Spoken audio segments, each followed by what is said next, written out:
Nous allons unir pour lire ensemble la parole de Dieu.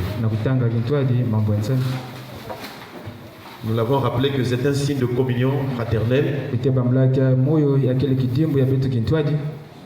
Nous avons référence biblique.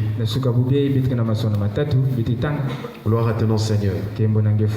Élevons nos voix, donc lisons Dieu. Lisons au nom de Jésus.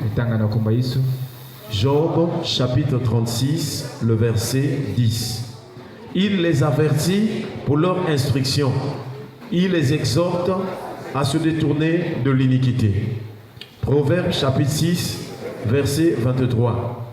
Car le précepte est une lampe et l'enseignement une lumière.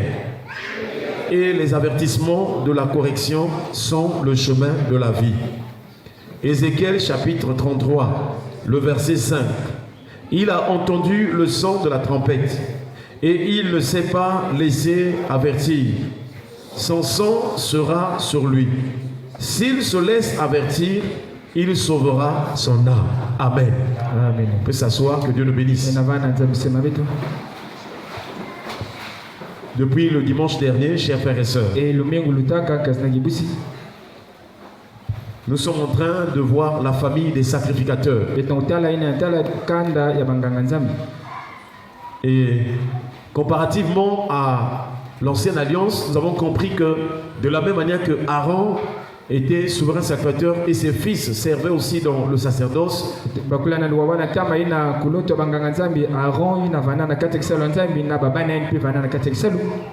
alors dans le Nouveau Testament ou la Nouvelle Alliance aussi, Jésus-Christ est venu comme souverain sacrificateur. Et tous ceux qui sont nés de nouveau, qui deviennent des chrétiens, sont aussi fils de Dieu. Et donc aussi, ils deviennent des souverains, des sacrificateurs pour Dieu. Et c'est pourquoi, chers frères et sœurs, nous devons nous en réjouir. Là où il y a des sacrificateurs, Dieu accorde la grâce. Dans Hébreux chapitre 11 que nous avons lu dimanche passé, le verset 7, il est écrit: c'est par la foi que Noé, divinement averti des choses qu'on ne voyait pas encore et saisi d'une crainte respectueuse, construisit une arche pour sauver sa famille.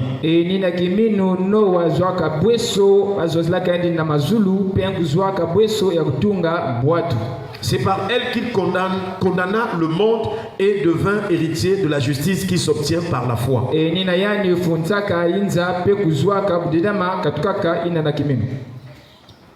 Et nous sommes encore sur la première ligne de ce texte. Et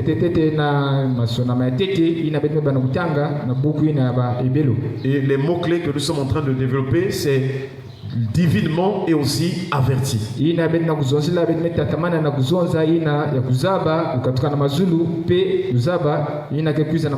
avons compris que divinement veut dire par la révélation de Dieu. Et nous avons rappelé qu'un véritable chrétien doit avoir la révélation de Dieu.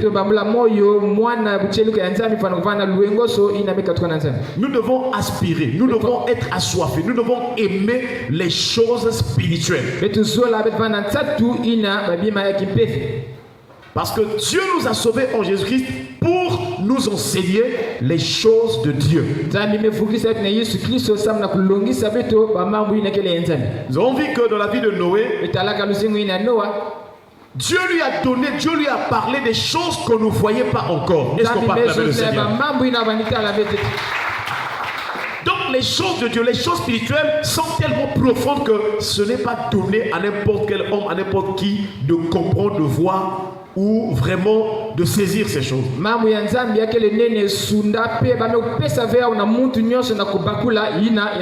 Et Paul a dit, Dieu nous les a révélés par l'Esprit. Car l'Esprit sent de tout, même les profondeurs de Dieu.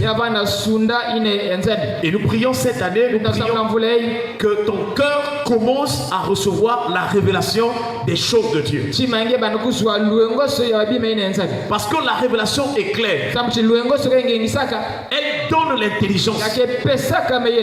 Ce monde depuis le péché d'Adam et Ève est dans l'aveuglement, dans l'obscurité. Il y a des choses que nous voyons sur cette terre. C'est une illusion. C'est un mensonge du diable. Satan s'est arrogé à mentir les hommes. Donc il y a des choses que nous considérons être normales dans notre vie, mais c'est un mensonge du diable.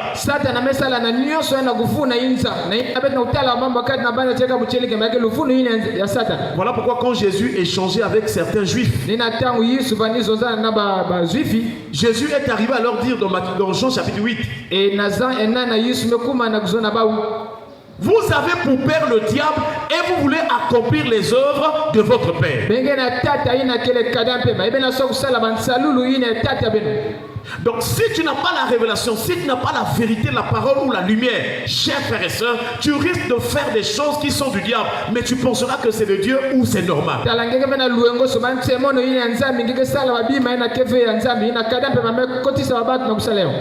Et Satan est en train de contraindre les humains, les hommes, à faire sa volonté. Il est en train d'imposer aux hommes à vivre selon lui, parce que lui c'est un rebelle contre Dieu. Il emmène les hommes à être rebelles contre Dieu.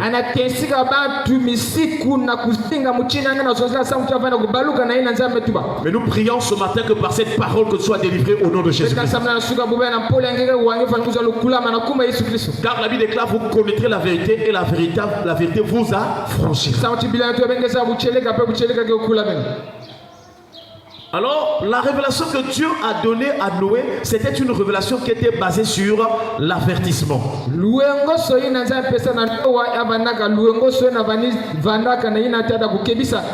Et ce matin, notre thème de ce matin est intitulé Pourquoi l'avertissement? Pourquoi Dieu a averti Noé? Nous savons déjà que l'avertissement que Dieu donne à Noé, c'est un avertissement qui concerne la fin des choses, la fin des temps, la fin du monde.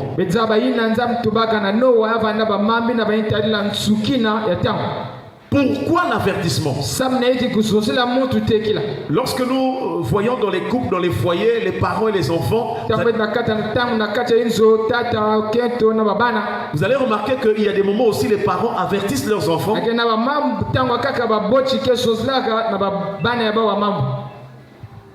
Quelquefois aussi dans les rapports ou dans les relations professionnelles, le chef d'entreprise peut avertir aussi ses employés.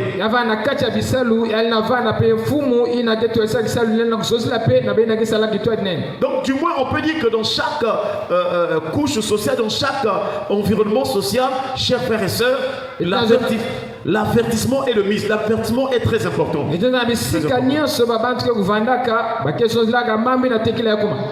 Mais comme ce matin nous sommes réunis pour la gloire du Dieu Tout-Puissant. Et c'est ce que Dieu dit qui constitue la vérité. Nous devons voir maintenant pour Dieu. Quelle est la raison pour laquelle Dieu donne l'avertissement? Pourquoi Dieu avertit-il? Alléluia. Est-ce que tu es là ce matin? Est-ce que tu es en train de comprendre la parole? La première raison de l'avertissement, c'est que Dieu avertit pour nous instruire. Donc, Dieu donne l'avertissement pour l'instruction. L'instruction peut être définie comme l'enseignement. L'instruction peut être définie comme la connaissance. L'instruction peut être définie comme une leçon ou un précepte. Donc, lorsque Dieu avertit les hommes, c'est pour leur donner un enseignement, c'est pour leur donner une connaissance, c'est pour leur donner des leçons dans la vie. tangu nzambe zona dikana ndage samna kuzabisa baba mambo pesa baba yela pe misiku na metade la lusingo baba. Voilà pourquoi dans Job chapitre 36 le verset 10 que nous venons de lire, nina na Yob ina beto kutanga makumi tatu na Samueli gichini ya 10 beto kutanga il est écrit, il les avertit pour leur instruction. Est-ce qu'on peut acclamer le Seigneur? Il les exhorte à se détourner de l'iniquité. Si quelqu'un ne reçoit pas l'enseignement de la parole, il est, on dirait, impossible qu'il s'éloigne de l'iniquité. Si quelqu'un ne croit pas, ne reçoit pas la parole de Dieu, c'est impossible à celui-ci de quitter le péché d'abord. Voilà pourquoi nous devons prier pour les pasteurs, les serviteurs de Dieu ou encore les enseignants de la parole afin qu'ils enseignent correctement pour que le peuple de Dieu, ceux qui écoutent, s'éloignent de l'iniquité.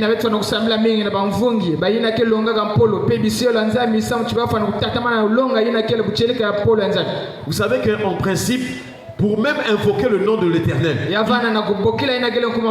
il faut d'abord s'éloigner de l'iniquité.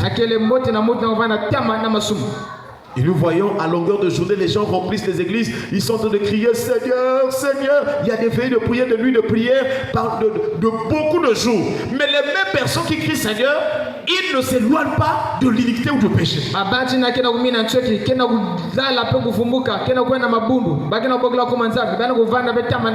N'oublie pas cela ce matin. Avant d'invoquer Dieu pour qu'il intervienne dans ta situation, il faut d'abord la repentance sincère.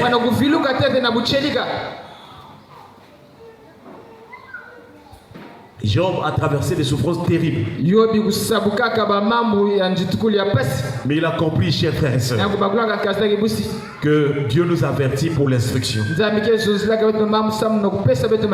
Et le but de cette instruction, c'est de nous exhorter, de nous enseigner à s'éloigner de l'iniquité. Donc une église, un certain Dieu qui n'insiste pas en parlant au peuple de Dieu de quitter le péché, d'abandonner le péché, cette église-là est morte et elle est sous la voie de la perdition.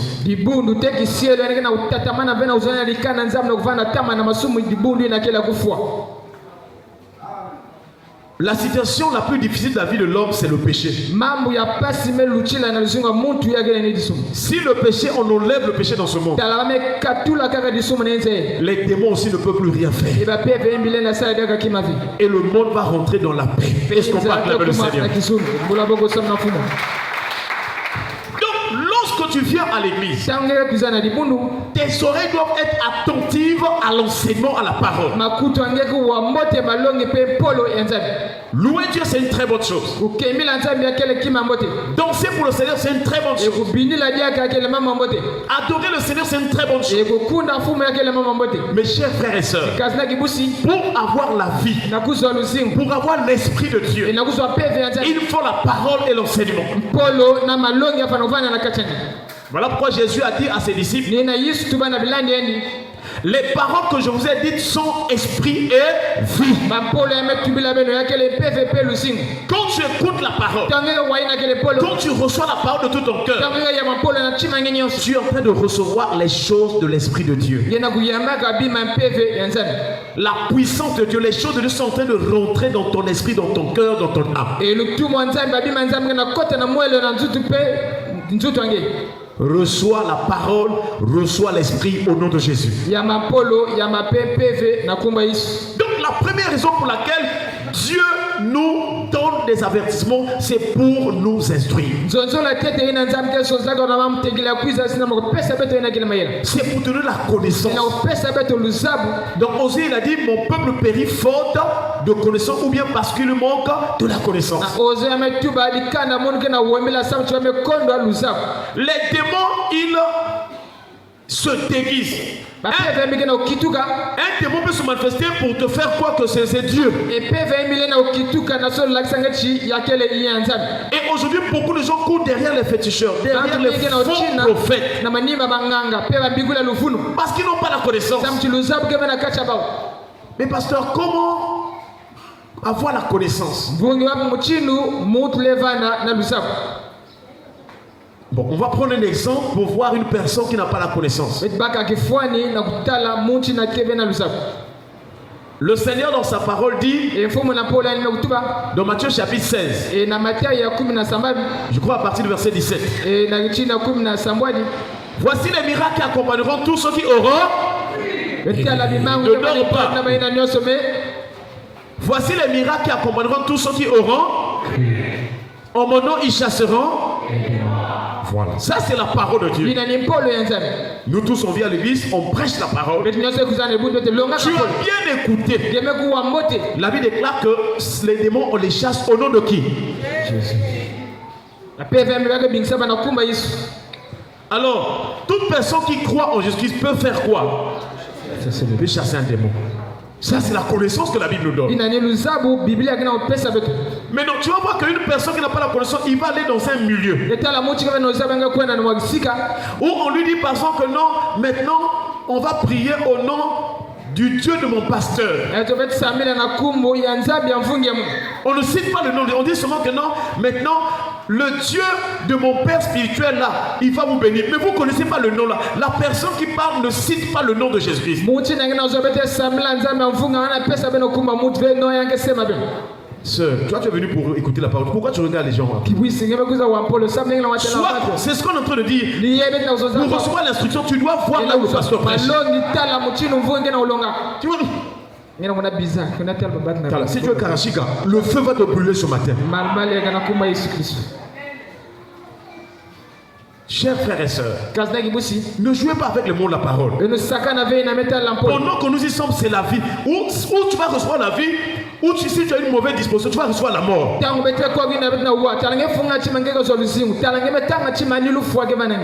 Donc, la personne qui n'a pas la connaissance, quand il ira quelque part, malgré qu'on lui dit que non, on va invoquer le Dieu de notre Père spirituel tel. Mais ce Dieu-là, quel est son nom? On ne le connaît pas.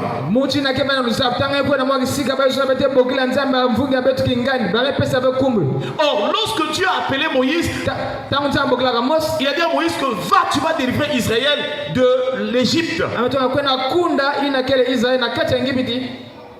Jusque-là, Dieu se manifestait. Il s'est manifesté à Abraham, Isaac et Jacob sous le nom du Dieu Tout-Puissant. Est-ce qu'on peut acclamer le Seigneur? Quand Moïse commence son ministère, il va aller maintenant à la mission de Dieu. Mais Moïse a posé la question à Dieu. Mais quand je leur dirai que non, donc je leur dirai le Dieu de vos pères. Voyez-vous, cette situation a déjà été résolue. Moïse a dit à Dieu, donc quand j'irai là-bas, je vais dire à Israël, le Dieu de vos pères, comme les gens sont en train de faire aujourd'hui. Et Moïse dit à Dieu, mais s'il me demande quel est son nom, est-ce qu'on peut acclamer le Seigneur? Donc lorsque tu rencontres avec un pasteur, avec qui que ce soit, ou bien il t'invite, il faut d'abord chercher quel est le nom qu'il prie dans cette église-là. Et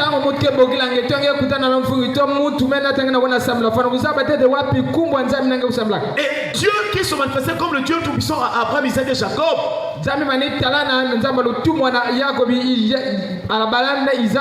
il va dire à Moïse, je suis celui qui suis. Est-ce qu'on peut acclamer le Seigneur? Il dit de génération en génération. Donc ça veut dire que même dans notre génération-là, nous ne devons pas croire à un Dieu d'un Père spirituel. Nous devons croire en l'Éternel. Maintenant, parmi les hommes, quel est le nom de cet Éternel qu'on a cité beaucoup dans l'Ancien Testament ou dans l'Ancienne Alliance?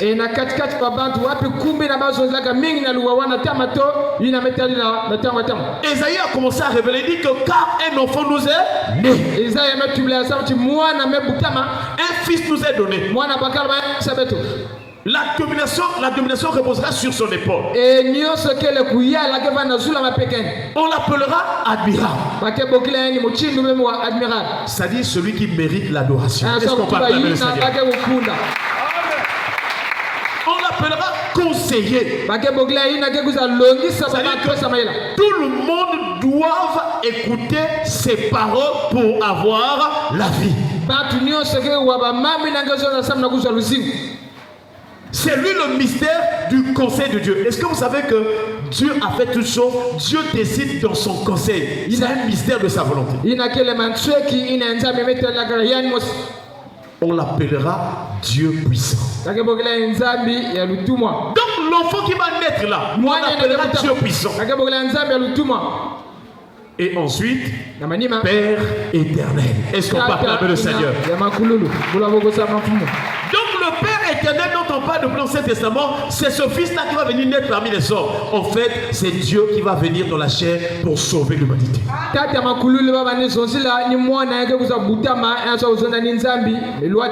Donc là où nous sommes, tu ne dois plus invoquer un autre Dieu. Le seul vrai Dieu qu'on appelle la vie éternelle, son nom c'est Jésus-Christ de Nazareth.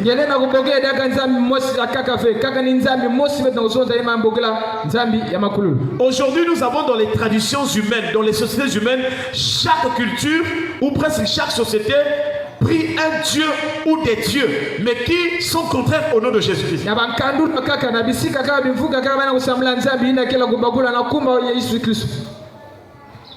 Quiconque ne croit pas en Jésus-Christ comme Seigneur et Sauveur est perdu et son âme ira en enfer.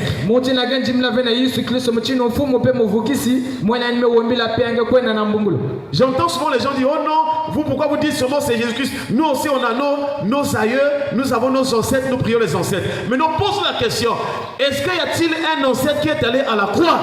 Est-ce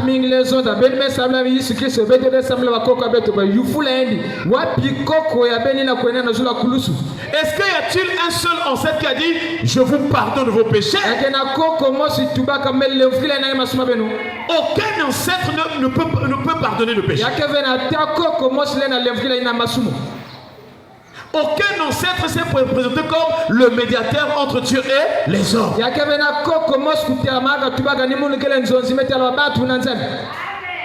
Or, nous savons que dans les cieux, sur la terre et sous la terre, et dans les eaux plus bas que la terre, il y a une seule personne qui est venue manifester la puissance de Dieu, la gloire de Dieu. Cette personne s'appelle Jésus-Christ de Nazareth. Est-ce qu'on parle là?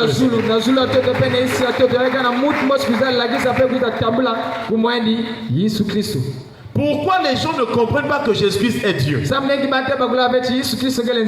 Parce que les gens prennent la vie de Jésus à partir du moment où il est né de Marie. Et certains disent que maintenant s'il est Dieu, pourquoi il prie encore Dieu le Père? Or, avant que Jésus ne naisse de Marie, avant que sur la terre l'on reçoive l'information qu'il y a un enfant qui est né là, Jésus-Christ existe déjà dans le sein du Père.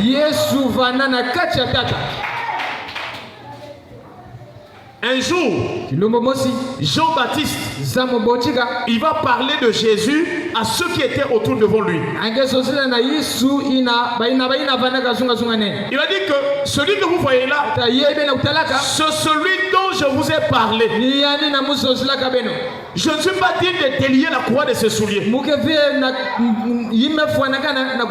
C'est celui qui baptise du Saint-Esprit. Chers frères et sœurs, Jean dit que lui, il m'a précédé. Est-ce qu'on parle de Seigneur? Or, nous savons que entre Jean-Baptiste et Jésus, qui était né le premier? Qui était né le premier? Oh. Mais Jean-Baptiste était le premier. Comment Jean-Baptiste va dire que lui, il existe avant moi, il m'a précédé? Comment? Jean-Baptiste voulait dire que, quand vous le voyez dans la chair, c'est vrai qu'il est né, humainement, il est né après moi. Mais spirituellement ou divinement, lui, il existe toujours. C'est donc ce mystère-là de Dieu dans l'humanité qui échappe à la connaissance des hommes. C'est-à-dire, beaucoup de gens ne savent pas qu'avant que Jésus naisse comme homme là de Marie, il existe déjà comme Dieu dans le sein du Père, et c'est tout un mystère de Dieu.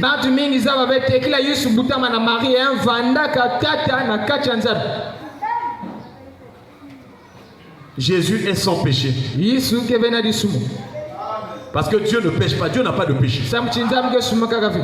Nous entendons parmi nous, il y a des gens qui disent, oh non, il y a même des livres qui sont sortis, comme quoi, oh Jésus avait des femmes, oh Marie de Magdala était sa femme.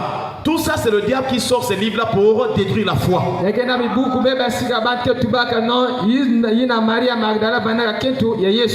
Parce que le diable sait que quiconque croit en Jésus sera sauvé. Son âme n'ira plus du côté du diable, son âme sera du côté de Dieu. Donc le diable crée des livres. Le diable a même créé des pasteurs pour lui, qui prêchent la fausseté, afin que ceux qui vont croire à la fausseté, leur âme va périr.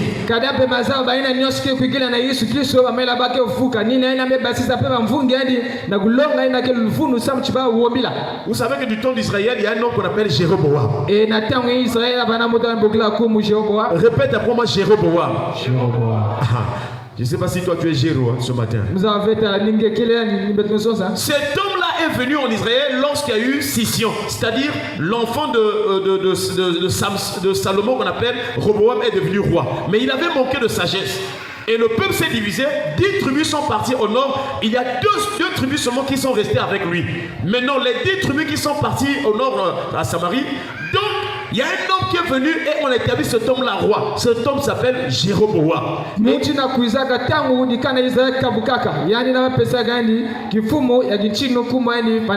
Or, Jéroboam avait travaillé avec Salomon.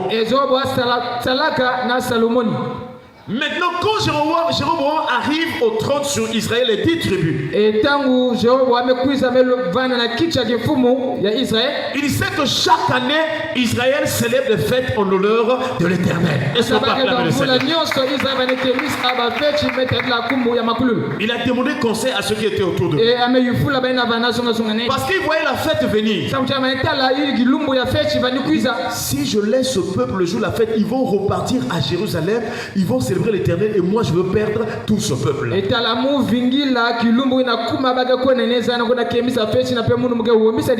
Qu'est-ce qu'il va faire?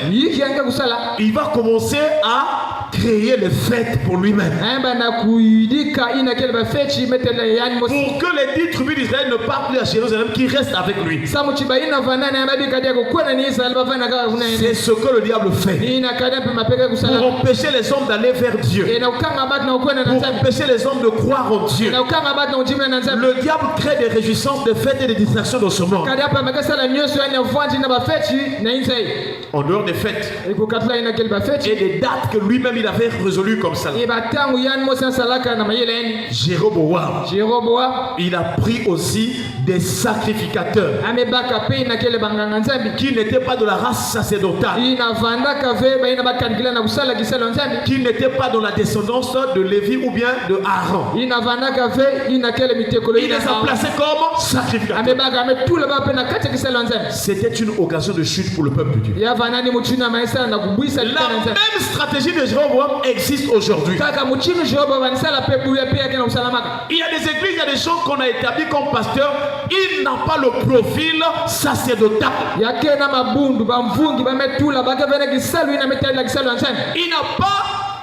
Il n'a pas l'appel de Dieu, il n'a pas la vocation. Voilà pourquoi aujourd'hui les églises ont des problèmes. Il y a d'autres églises, quand tu arrives, si tu as l'argent, on va te... Bon, toi, tu as l'argent. Ah, il a beaucoup d'argent. Lui, il donne beaucoup de dîmes. On le met diacre. Si c'est un partenaire qui soutient l'église, diaconesse ou bien... Et c'est comme ça que l'église se détruit, parce que les choses de Dieu, non. Je vous assure, l'appel de Dieu ne regarde pas l'argent ou la beauté ou les richesses. L'appel de Dieu dépend du choix que Dieu fait dans son cœur. C'est là où Dieu avait dit à Samuel, ne regarde pas à ceux qui frappent les yeux ou les regards. Car Dieu ne voit pas les choses comme ça. Dieu regarde au cœur. Chers frères et sœurs, le diable est en train d'éloigner beaucoup de gens en créant des distractions. Mais j'aimerais te dire ce matin que le seul vrai Dieu, celui qui est la vie, c'est Jésus-Christ de Nazareth. Bon, d'autres encore, ils acceptent Jésus de Nazareth, mais ils ajoutent à côté de Jésus d'autres prophètes ou d'autres esprits. Ça aussi, il ne faut pas accepter. Dieu ne se mélange pas. Si vous priez Jésus avec un autre ange, l'ange un tel ou bien maman un tel, sachez que ce n'est pas Dieu, parce que Dieu ne peut pas partager sa gloire avec une autre créature.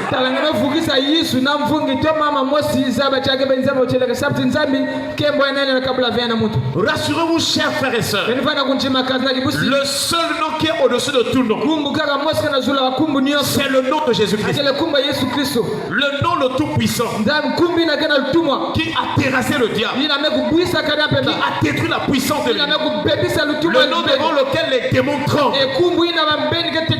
Non seulement ils tremblent, ils tombent. C'est le nom de Jésus-Christ de Nazareth. Alléluia. Si tu crois au nom de Jésus-Christ, tu es pardonné de tes péchés. Est-ce qu'on peut acclamer le Seigneur? J'ai insisté avec cela pour que tu sois sûr que la vraie foi c'est en Jésus-Christ, pas à un pasteur. Oh non, si le pasteur ne prie pas. Non. À un certain niveau de la vie chrétienne, quand tu es tout petit, tu es bébé. Tout doit se passer par le pasteur. Parce que tu es bébé, tu n'as pas l'expérience de la parole. Mais lorsque tu vas grandir, tu vas écouter l'enseignement, la parole de Dieu. Toi avec le pasteur, vous devenez des compagnons de service. Mais cela ne veut pas dire que tu dois plus respecter le pasteur. Parce que Dieu est un Dieu d'or. Même si tu es un compagnon, tu prêches bien, tu pries bien, sache que le pasteur a plus d'expérience que toi. Parce qu'il a reçu une mesure de grâce. Il y a des choses qu'il voit que toi tu ne vois pas. Il y a des choses que tu es en train d'apprendre. Lui il est déjà passé par là. Même en termes de sensibilité spirituelle, lui, Dieu n'est pas un Dieu où il facilite les choses. Dieu est un Dieu d'or. Ça dit que celui qui a commencé le premier, il sera toujours au-dessus de celui qui suit. Sauf si celui qui a commencé fausse, il va maintenant dans les choses qui attristent Dieu, Dieu retire. Mais si la personne qui a cru avant toi en Jésus-Christ est fidèle, il sera toujours au-dessus de toi. Parce que les expériences par lesquelles il est passé, toi tu n'es pas encore passé. Les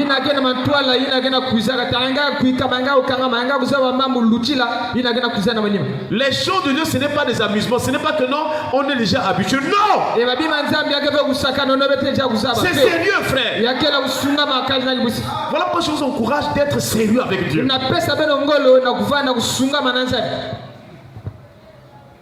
Et ici nous voyons Job en train de nous expliquer que Dieu les avertit pour l'instruction. Fais un effort de respecter la parole de Dieu plus que toute autre chose dans ta vie.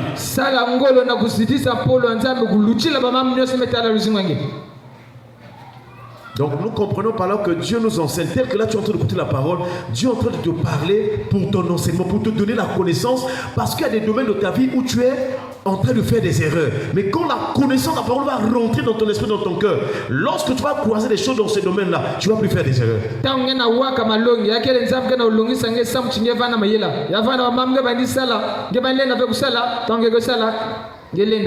Le but aussi de la parole, c'est pour te donner des leçons.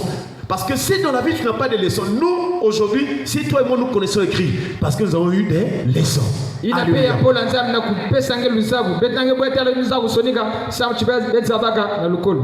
leçons aussi peuvent être des choses que Dieu nous donne pour des expériences. Là où tu as fait des erreurs, tu auras la connaissance pour dire dernièrement quand j'avais agi comme ça ou bien j'ai fait des choses, j'étais tombé. Ah non, là j'ai déjà retenu la leçon. Il est en train de dormir. Bon, quand tu nous soignes, je ne comprends pas pourquoi tu viens dormir à l'église. Et au moment de la parole, Donc chaque dimanche, toi, tu as monté la garde. Chaque samedi, tu montes la garde. Il ne faut pas accepter ça. Nous avons un culte d'environ peut-être 2h ou 2h30. Tu peux te retenir, après tu iras dormir peut-être toute la journée. À moins que ça soit un sommeil mystique, c'est-à-dire que tu dors pour aller. Mais on a déjà dit ce matin-là, si tu es Karachika, le feu va te brûler.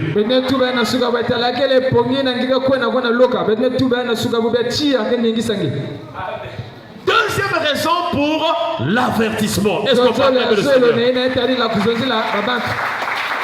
En tout cas, je vais pas à pas pour que tu retiennes que la parole que je reçois à l'église, l'instruction là, c'est pour m'enseigner, pour que j'ai la connaissance.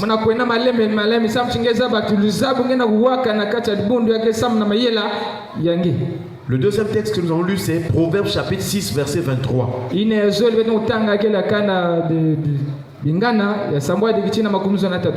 écrit: car le précepte est une lampe.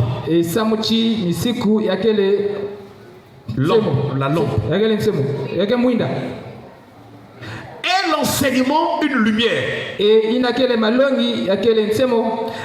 les avertissements de la correction sont le chemin de la vie. Est-ce que vous acclamez le Seigneur? D'une manière cohérente, harmonieuse, Dieu est en train de nous conduire, montrer que quand Dieu te parle, c'est pour que tu aies la vie. Parce que nous tous, avant de venir à Jésus, nous étions comment? Morts. Nous étions dans le péché. Nous étions dans la mauvaise vie. Certains étaient des gens qui insultaient les autres. D'autres étaient des bagarreurs. D'autres étaient impolis. Tu connais ce que tu étais. Mais maintenant que tu viens à l'église, tu dois vraiment écouter la parole et que cette parole te transforme. Un chrétien qui ne change pas de caractère de vie, c'est triste. Alléluia. Amen. Et nous voyons ici, la Bible déclare que l'instruction dont on a parlé là, ce que Dieu donne là, cette parole que Dieu nous donne, c'est une lampe, c'est une lumière. Donc le sage ici est en train de nous montrer ce que David avait dit: ta parole est une lampe à mes pieds, une lumière sur mon sentier. Est-ce qu'on parle de Seigneur?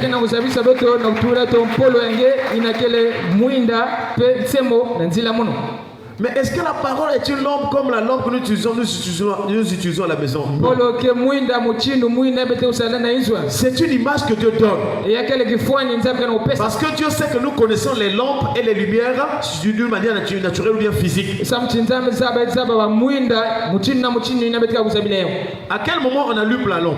À quel moment? Le soir. Pourquoi on allume la lampe le soir? Pourquoi? Parce qu'il y a l'obscurité, donc voilà. Donc le but de la lumière, c'est de nous éclairer pendant la soirée ou la nuit. Cela veut dire que comme le diable apporte les ténèbres sur les consciences, sur les esprits des hommes. Quand vous voyez les gens aller dans les boîtes de nuit pour danser, quand vous voyez les gens, il est adultère, il aime beaucoup de femmes. C'est un frère qui prie. Mais il a une copine peut-être vers la base là-bas. Alors il a une femme à la maison. Il a une copine à la base. Et ils vont parfois dans un hôtel. Ça veut dire que l'esprit de ce frère-là est dans les ténèbres. Si toi tu vis dans le péché, sache que ton esprit est dans les ténèbres. Il y a l'obscurité que le diable a placée sur toi. Voilà pourquoi tu ne comprends pas que ce que tu fais là c'est mauvais. Mais ce matin nous prions que Dieu te délivre au nom de Jésus. Parce que tu es frère, tu as une femme à la maison, tu vas encore dans l'hôtel pour faire quoi? Pourquoi? Ah! Bon, excusez-moi, je ne suis pas impudique, mais il y a des choses qu'il faut dire vraiment, parce que quand tu vas enlever le célibataire, tu n'as pas honte. Dis-moi ce matin. Dis-moi, comment est-ce que tu as le courage? Toi, tu as écouté la parole de la lampe. Mais tu vas quand même à l'hôtel, tu es en train d'enlever.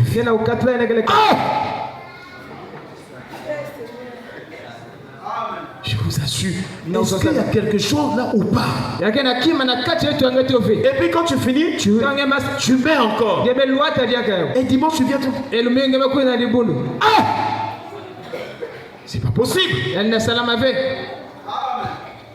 Frère, sache que celui qui a déjà écouté l'enseignement, Dieu va te juger sévèrement. Attention, je vous en suis. Ne pensez pas. Les gens pensent que quand ils viennent à l'église pour venir se protéger. Mais si tu as le péché, comment tu vas te protéger? La vraie protection, c'est d'abord abandonner la vie de péché. Parce que c'est par le péché que le diable frappe. Même si tu es pasteur, si tu vis contre le péché, le diable va te frapper. Chers frères et sœurs, regarde ta vie. Dans quel domaine ton esprit est dans l'obscurité? Voilà pourquoi Dieu interdisait Israël de suivre les abominations des nations là où il devait prendre possession. Parce que quand quelqu'un pêche, l'obscurité vient. Le noir vient sur son esprit. Donc, il ne va plus comprendre les choses comme il se doit. Or, nous avons dit qu'un peuple sans révélation était un peuple sans frein. Lorsque l'obscurité arrive, quand on marche la nuit, s'il n'y a pas la lampe, est-ce qu'on peut bien marcher? Est-ce que s'il y a une pierre là-bas, tu sauras qu'il y a une pierre? Non. Tu peux trébucher, tu peux faire un faux pas parce que c'est obscur. C'est comme ça aussi quand quelqu'un vit. Tu sais que tu es chrétien, mais tu bois encore, tu fumes, tu voles, tu joues au jeu d'argent. Je ne sais pas quoi encore le péché que nous voyons là. En tout cas, tu as une vie désordonnée. Si tu le fais volontairement, il y a l'obscurité. C'est-à-dire le mal, la mort ou quelque chose va arriver, tu ne verras pas.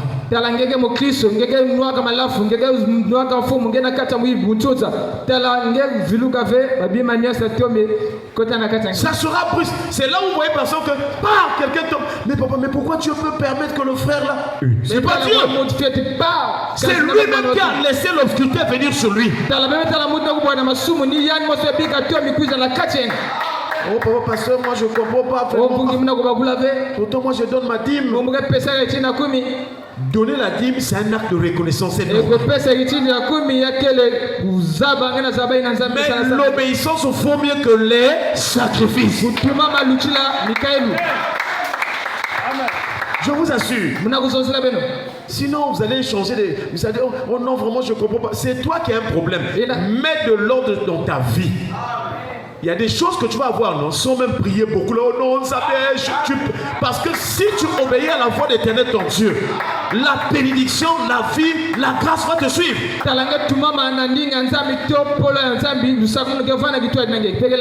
Mais tu viens à l'église, tu as toujours des copains. Tu vas voir des sœurs, il y a des sœurs ici dans leur téléphone. Il y a toujours des répertoires de ex numéro 1, Makabandilo. Ex numéro 2, quel quartier encore? Madibou. Tu souffres.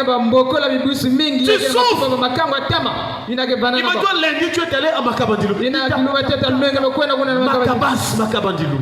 Tu es là-bas, mercredi tu es à Madibou. Mais qui est en train de souffrir? C'est toi. Au moment où tu allais être sérieux, tu es en train de prier, ton Dieu dans la paix, la joie.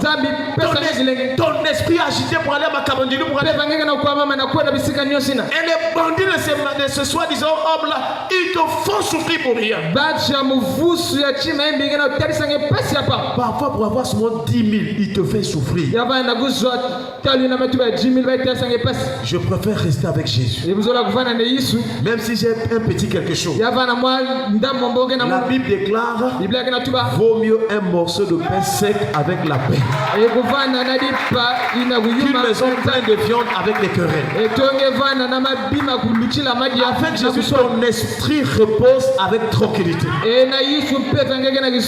Et là où il y a la paix, la tranquillité, ça marchera. Alléluia. Amen. L'enseignement, c'est une lampe. Quand tu écoutes la parole de le culte, sois constant parce que la lumière est en train de venir chasser les ténèbres qui étaient dans ton esprit.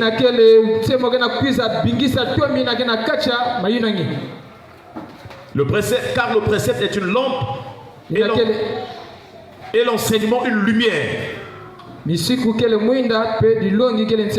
Et les avertissements de la correction sont le chemin de la vie. C'est-à-dire, lorsque tu vas venir écouter la parole de Dieu, cette parole aussi vient pour te corriger. Tel que je suis en train de parler, on peut dire par exemple, il y a un frère qui s'était retrouvé dans un hôtel. C'est une correction, ce n'est pas que le pasteur est contre toi, c'est la parole de Dieu. C'est Dieu qui avait vu que tu étais dans un hôtel. Parfois le pasteur ne sait pas, mais quand il donne des exemples, c'est parce que l'Esprit de Dieu sait que tu es là et que le jour-là, peut-être ça c'était un mardi, l'après-midi. Dieu voit tout. Le pasteur ne voit pas tout, mais Dieu voit. Donc quel que soit l'endroit tu vas pécher, les yeux de Dieu vont te voir. Et Dieu va donner des révélations, bien des exemples à son serviteur. Et quand il va prêcher, comment ça dit? Hein? On avait un couple ici là. Quand on finissait le culte, ils se chamaillaient toujours. La femme aimait la vie de boîte de nuit. Même le samedi, le mari dit mais aujourd'hui c'est samedi, demain on ira à l'église. Laisse d'abord ça, on a vraiment. Moi je me défouler un peu. Dès qu'elle va en boîte, le dimanche quand elle arrive là, Dieu donnait tous les exemples. Ceux qui vont dans les boîtes de nuit, hier vous étiez dans les boîtes.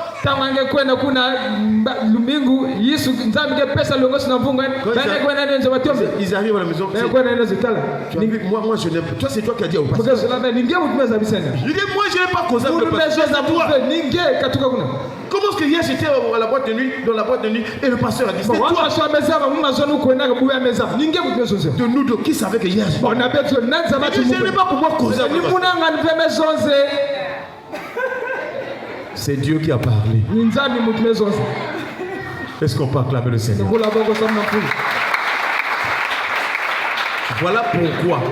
N'est pas que tu aies toujours la honte dans les cultes, dans l'église, ou bien parce que aussi longtemps que tu as le péché, Dieu continuera à toujours parler. Mais Dieu peut donner aussi un rêve à une soeur, à un frère d'église. Tel que là où tu étais parti, bien là. C'est-à-dire le travail du pasteur, si tu n'as pas la vocation, tu ne peux pas supporter. Parce que quelqu'un à qui tu prêches, que non, abandonne le péché, ne fait pas le péché. Mais il va pécher et il va se couvrir. Il vient à l'église, c'est comme s'il n'a pas péché, c'est comme s'il est droit.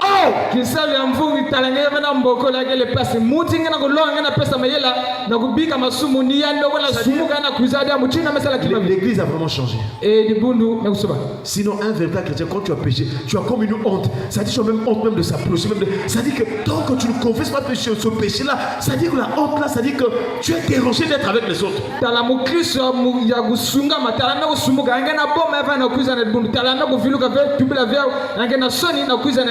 Voilà pourquoi moi quelquefois je fais comme Dieu fait. Parce que Dieu quand il t'avertit, il te laisse. Je veux pas savoir que tu es dans un péché. Mais comme toi-même tu ne peux pas confesser le péché, qu'est-ce que je veux faire? Je te laisse. C'est différent d'une personne qui vient d'arriver à l'église qui n'a pas l'enseignement. Mais toi qui déjà depuis longtemps tu connais le message que Dieu nous a donné ici, tu connais comment on prêche.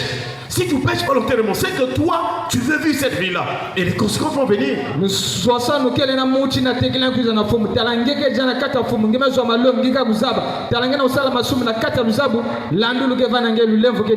Je pense qu'à un certain moment de la vie, il faut quand même penser ce que Dieu a fait pour toi. Où est-ce que Dieu t'a pris? Quelle était ta vie? Quelles sont les difficultés dans lesquelles tu es passé? Mais c'est grâce à la prière au nom de Jésus-Christ.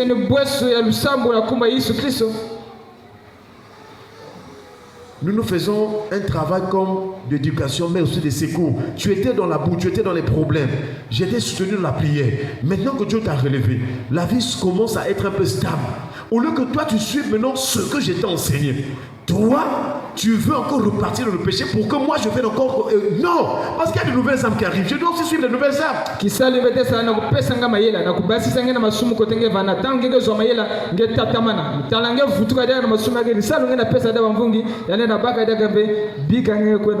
Donc la parole de Dieu a aussi vraiment ce penchant-là de corriger. Donc Dieu nous avertit pour nous corriger.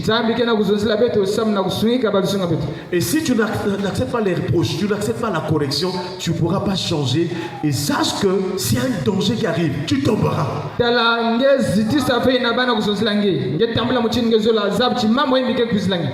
Dieu ne veut pas ta mort, Dieu ne veut pas que tu ailles en enfer. Il faut se ressaisir le plus vite possible. Il faut craindre Dieu. Alléluia. Amen. Dis à celui qui est à tes côtés, crains le Seigneur. Crains Dieu. Le troisième passage par lequel nous allons terminer ce matin.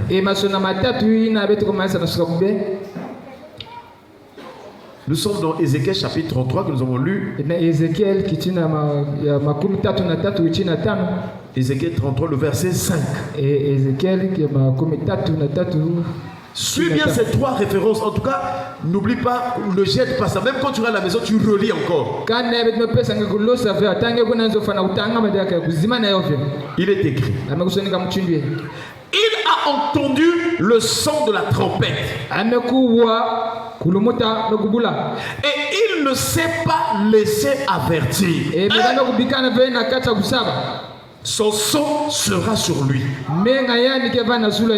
S'il se laisse avertir, il sauvera son âme. Est-ce qu'on parle la main du Seigneur? Je vous assure, quand nous venons devant Dieu là, c'est pour sauver notre âme. Parce que tous les jours, à chaque instant, il y a des tentations, il y a des séductions. Le diable, on n'est pas là pour beaucoup parler du diable, mais du moins, c'est lui qui piège, c'est lui le tentateur. Tu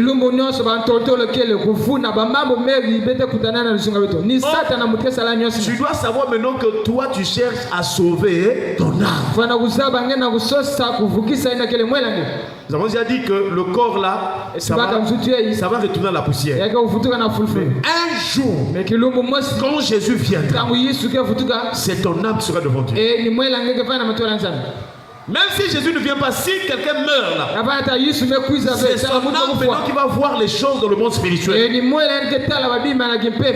Et même les démons vont te dire, mais toi tu partais à l'église, non? Le jour là, c'était un matin.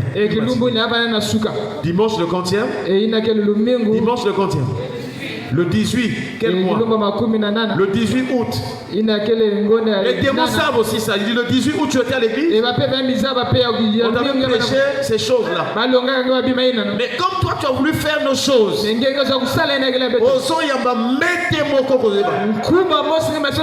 frappe na frappe.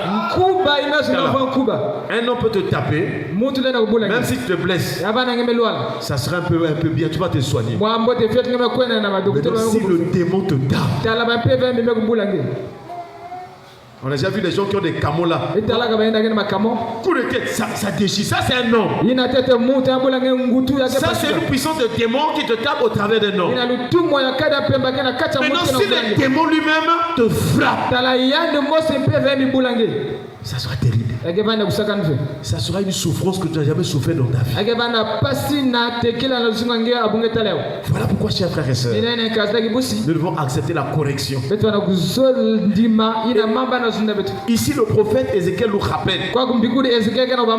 Il a entendu le son de la trompette. Est-ce qu'on va acclamer le Seigneur? Le son de la trompette, c'est la parole de Dieu, c'est l'enseignement que tu es en train d'écouter.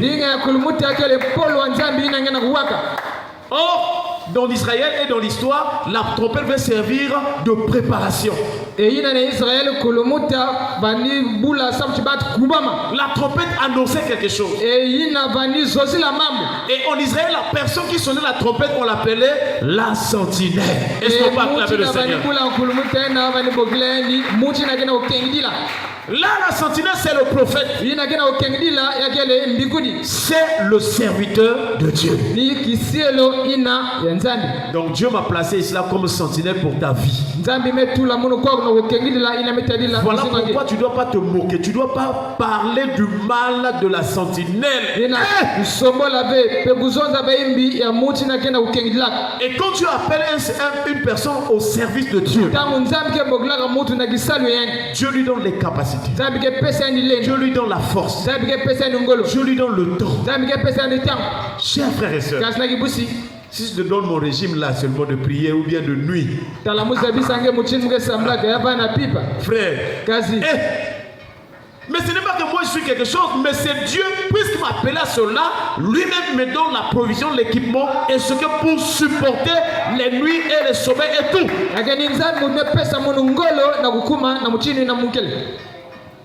Mais si tu n'obéis pas au son de la trompette, la parole que Dieu a donnée par son sentinelle pour te prêcher, si tu n'obéis pas, ton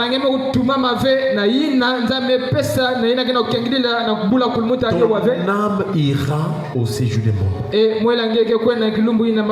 C'est ce que Ézéchiel est en train de dire. Il a entendu le son de la trompette. Donc, Dieu te dit maintenant que pendant que tu es occulte, le ciel sait que toi tu as entendu la parole de ce baptême. Est-ce qu'on peut acclamer le Seigneur? Quand tu as la parole, il n'y a plus de raison. Non, je ne sais pas pour moi quoi. Dieu t'avait déjà averti par la parole le dimanche 18 août 2024.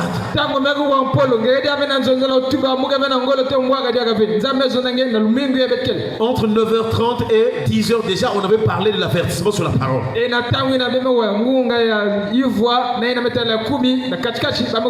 Chers frères et sœurs,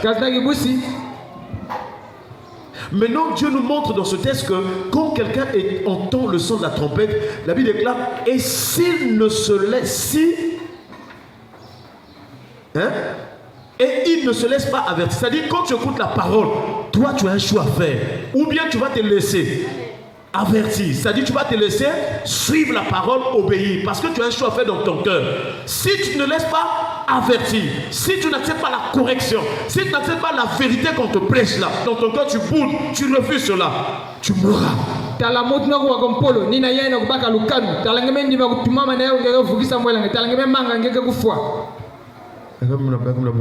Donc je vais mourir demain. La mort a plusieurs dimensions. Quand on parle de la mort de la Bible, c'est la mort de la santé, la mort des finances. C'est-à-dire parfois que tu as des difficultés pour... C'est-à-dire que tu fais quelque chose, ça ne marche pas. C'est la mort. La sécheresse, tu fais tout, ça ne marche pas. Quand tu vois que rien ne marche là, va interroger Dieu. Parce que Dieu nous a créés pour vivre le bonheur. Même si tu n'as que 5 sur la maison, Dieu va te donner avec les 5 d'être dans le bonheur. Mais si... Voilà pourquoi je conseille, quand tu sens que ton cœur, il n'y a pas la paix, c'est-à-dire que tu es tourmenté, c'est qu'il y a un problème sur place sur le plan spirituel. Et ce matin, l'instruction, l'enseignement, la parole est venue pour te corriger afin que tu demandes pardon et que tu reprennes avec Dieu. Est-ce qu'on peut acclamer le Seigneur? il y a une décision à prendre. Est-ce que ce matin tu vas accepter de te laisser avertir? Ou bien tu ne veux pas te laisser avertir? Chers frères et sœurs, regarde ta vie. Comment est-ce que tu te comportes? Comment est-ce que tu vis? Quels sont les amis que tu fréquentes? Qu'est-ce qui a été détruit dans ta vie? J'aimerais te dire que le Seigneur t'aime. C'est seule la personne qui t'aime qui va venir pour te corriger. Mais au fond de ton cœur, Dieu veut voir, est-ce que tu es en train de te laisser avertir? Est-ce que quand tu vas aller à la maison, tu vas encore penser à ce que Dieu nous a dit ce matin? Est-ce que tu vas réfléchir pour dire que ce que je faisais c'est pas bien? Non, je dois revenir dans l'ordre. Je dois faire ce qui est bien aux yeux de Dieu. Chers frères et sœurs, et le Seigneur par Ézéchiel dit, si il ne se laisse pas avertir, son sang retombera sur lui. S'il se laisse avertir, il sauvera son âme. En tant que serviteur de Dieu, ma prière est que tu te laisses avertir, que tu laisses la parole de Dieu te diriger, que tu acceptes que la parole te change. Le temps où mon cœur, c'est-à-dire quand tu vois les moi sans orgueil, quand je vois une personne, tu peux beaucoup parler, non, tu parles beaucoup là, non. C'est pas ce que je vois. Moi je dois voir ce qui est spirituel. Parce qu'il y a beaucoup de gens qui sont bruyants, qui font croire qu'ils sont des chrétiens vraiment. Non. C'est pourquoi nous avons dit que Noé avait reçu la révélation. Donc si tu es un chrétien, si tu as la révélation, quand quelqu'un se présente devant toi et veut parler, il veut t'embrouiller, l'Esprit de Dieu va te révéler que ce qu'il dit c'est faux, c'est un menteur.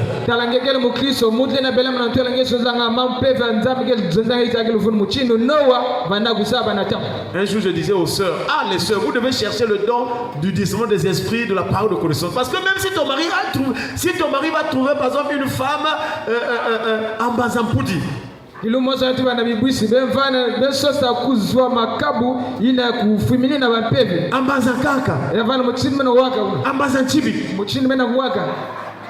ce sont des villages, non? Les écoliers d'aujourd'hui ne connaissent pas les villages. Internet, Facebook, ils ne connaissent même pas le village d'où viennent ses parents. Chers frères et sœurs, si tu as le don de la parole de connaissance, même si ton mari va au village là-bas, tu vas connaître que là-bas il est allé faire telle chose. Que le Seigneur te donne d'être spirituel au nom de Jésus. Que le Saint-Esprit te convainc dans ton cœur. Que l'instruction t'éclaire. Que l'enseignement soit une lampe dans ton esprit, dans ton cœur. Que ta vie soit éclairée. Et à partir de ce matin, que la puissance de Dieu brise ton cœur et que tu te laisses vraiment avertir. Que le Saint-Esprit nous visite et qu'il nous donne de changer de vie, d'être des véritables enfants de Dieu. Que la lumière brille sur nous. Que notre cœur obéisse à la parole. Que Dieu nous donne un cœur repentant. Si tu as péché, que tu sois libre de venir confesser ton péché afin que Dieu te pardonne. Alléluia. Personne n'était dans la prière.